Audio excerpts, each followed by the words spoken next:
The other day I came home from a walk with my wife and I put the key in the door as I always do, and I struggled to get it in. And I turned the lock, I turned it back the other direction to pull the key out, and I struggled to get it out. And this time, for some reason, I took the appropriate action of walking into the kitchen, grabbing myself a can of WD-40, coming back to the lock, spraying in less than a penny's worth of this lubricant, and my life has been better ever since. It's easy to put the key in the lock. Not only is it easier for me, but it's easier for everyone in my family because I took a little bit of time to do something that would make my life easier. So I'm going to encourage you today to look at different ways that you can apply a little WD-40 to your real estate career. We're going to talk about three things. Number one, your presentation packages and your listing packages and your deal sheets. How can you make that whole process easier on you? Number two, communicating with people within your database, people that you need to be speaking with in a couple of ways. One by way of a newsletter, and the second by way of email templates, things that can make your life easier. All right, let's talk a little bit about how you can make your life easier when it comes to turning in your deal sheets and making sure you collect all the information you need when you're out at a listing appointment or working with a buyer. And it's easy. It's called a checklist. And I think checklists are beautiful examples of applying WD-40 to your life.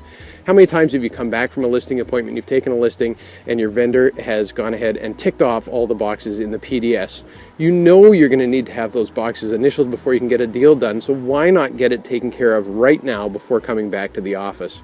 How about filling out the working with a realtor brochure and making sure they've indicated whether a customer or a client, all those things that you need to do, those little steps along the way that allow you to get your work done easier. How about figuring out the size of the hot water tank so you've got it on file? How about getting copies of the lot plans and the title charges from the vendor rather than having to go and order them from the land titles office? Have you asked them the question? Do you have those things available? Why not put together a checklist that outlines everything you need to do in a practical way, and we're going to help you work towards that by providing you with a general checklist, but I think it's important that you have your own that's customized to making your life easier. Okay, and then how about communications? Well, when it comes to newsletters, I know it's hard to get it done because there's so much work involved in preparing it, particularly if you want to speak personally to your client base by preparing a personalized newsletter. I want to encourage you to take a whole lot of work out of your life by going ahead and using a template from like Microsoft Word has hundreds of templates available for newsletters. You can find them online, and they have a number of great ones that are available that come preloaded with the software. So find a template and stick with it. Just use that as your template. Essentially, all then you need to do is go out and find, for example, a recipe that fits into a certain slot. Just go and find a seasonal recipe that works so that those people may hold on to your newsletter for a little while longer. And then maybe some resources that you use to go and develop your market statistics, things that you want to talk about in the real estate industry. And then maybe some tips on how to get your house ready for sale, or maybe maintenance items that homeowners need to be taken care of at the particular season that you're sending out your newsletter. So have it template driven, makes your life much easier. And how else can we make communication easier? Well, I have a template set up. It's a simple button that I click on Microsoft Outlook that prepares all the recipients that I'm going to send a daily email to, along with the same subject line. So all I need to do is fill in the content. And I thought that an easy way for people to leverage Microsoft Outlook or whatever mail program they're using is to develop a standard email that goes out every time you take a listing. So if you know you're going to have to call the sign company, if you know that you're going to have to contact the septic inspector to go out and have a look, if you know that you're going to have to contact the staging company, all those people that you regularly contact as soon as you take on a listing, the photographer, the measuring company, all those things. Why not have a standard email set up that you simply have to change the subject line and put in the address of the property, and then the rest of the contents of the email would say, "Hello everybody, I've taken another listing, the address is in the subject line, please do the things that you have to do in order for us to move forward with this listing." Do that once, you never have to do it again. It's like applying a little WD-40 onto your listing and making your life easier.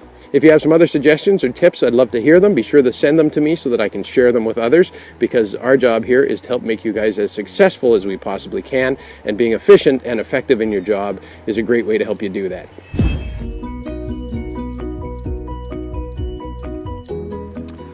I'm always looking for ways for realtors to be able to improve their lives and resources they can use in order to do so. And it's tough to find something out there, publications and training, that relates specifically to real estate and that doesn't cost you a whole bundle of money to take advantage of.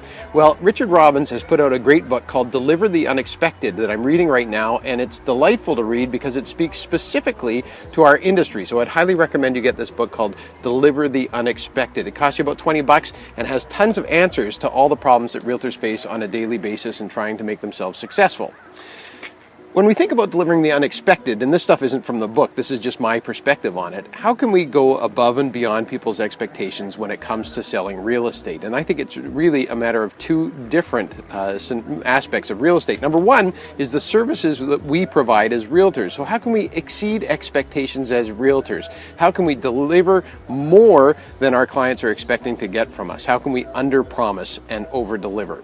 So that's speaking to us personally. What are we going to do in order to do that? The second thing that comes up all the time, it's one of the biggest complaints we get from clients, is the condition of the property at closing. And this is a place where you can deliver the unexpected, where you can protect your clients in a way that they really see value. So let's talk about a scenario that happened last week, wherein two of our realtors, one representing the buyer and one representing the seller, were handling a transaction on a property that was, to be blunt, a mess, where there was building materials everywhere, old garbage, junk, debris all over the property, elderly clients, and the buyers were suspicious that this property wouldn't be in the condition that they expect it to be at completion. And if you read the contract carefully, there's one date in there that's very important. It says that the property will be in the same condition as viewed on. That's the condition people can expect to take the house in. It's the same as when they viewed it. So if the house was a mess when they went through the open house, or if the house was a mess when they did their building inspections, and that's the date you've got referenced in the contract, that's what they should expect. If it's different than that, if they want it in a cleaner state or condition, you have to take proactive steps as a buyer's agent to protect your clients. So in this transaction we were speaking about earlier, the buyer's agent was savvy enough to write the following into the addendum of the contract of purchase and sale. The sellers will, prior to completion, remove all personal effects, junk, garbage, and or debris not specifically referenced in this contract. In other words, all chattels will be gone when they get possession of the property unless it's specifically referenced in the inclusions. Fortunately, we found sellers that were quite willing to go ahead and do the work for us because of the wording in the contract, and because our suggestion was that any lawyer was going to read that, or any judge at the end of the day, and say, no, you agreed to remove all garbage, possessions, junk, or debris from the property. So there would really be not very much to argue at court. I think that the buyer would be successful in taking a small claims court action to get that stuff taken care of. So what do you think? Was the buyer's agent's client satisfied with them? They had included this wording in order to protect them in the contract? Well, yes and no. Certainly they were thankful to have some leverage to apply to the sellers. However, they still had to take a lot of time out of their busy lives in order to rectify the situation. It was frustrating, and they weren't able to use the property the way they intended when they negotiated for it. So what else could we have done? What could we have really done to protect our buyers in the situation where the house isn't in the state that we want to have it delivered to them as? Well, there's two things you can do.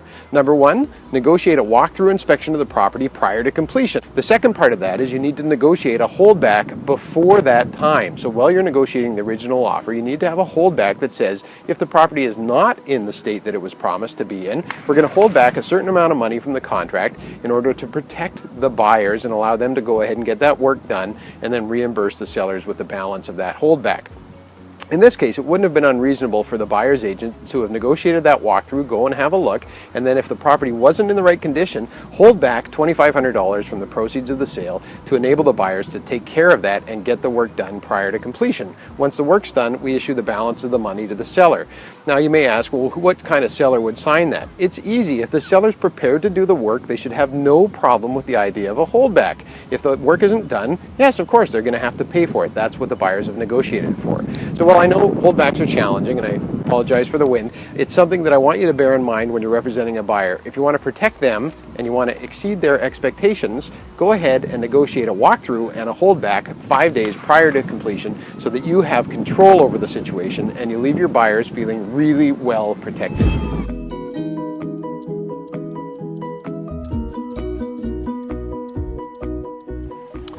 I just want to share with you a conversation that I had with one of our realtors a month or so ago, and I know I've shared it with probably a dozen or more of you in and around the offices because it really is relevant to each of our businesses. And it was a conversation around advertising dollars and how best to use them.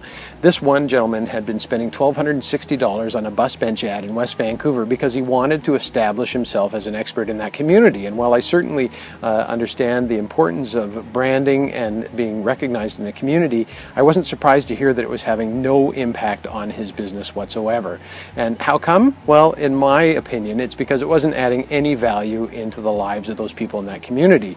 So I made a suggestion. I said, what if you took 126 $10 bills, that would be $1,260 a month, and you walked around to 126 doors in the neighborhood, knocked on the door, stapled a business card to the $10 bill, and handed it over to the homeowner and suggested that you're a realtor in the neighborhood trying to establish themselves, you'd like to buy them a cup of coffee someday, here's 10 bucks, maybe one day you'll invite me for a cup of coffee so we can talk more about it. My guess is by about month 3, people would be pretty excited to see you coming down the street and hopping up and down, which would be pretty unusual for people to get into that kind of a mood when they see a salesperson coming to the door.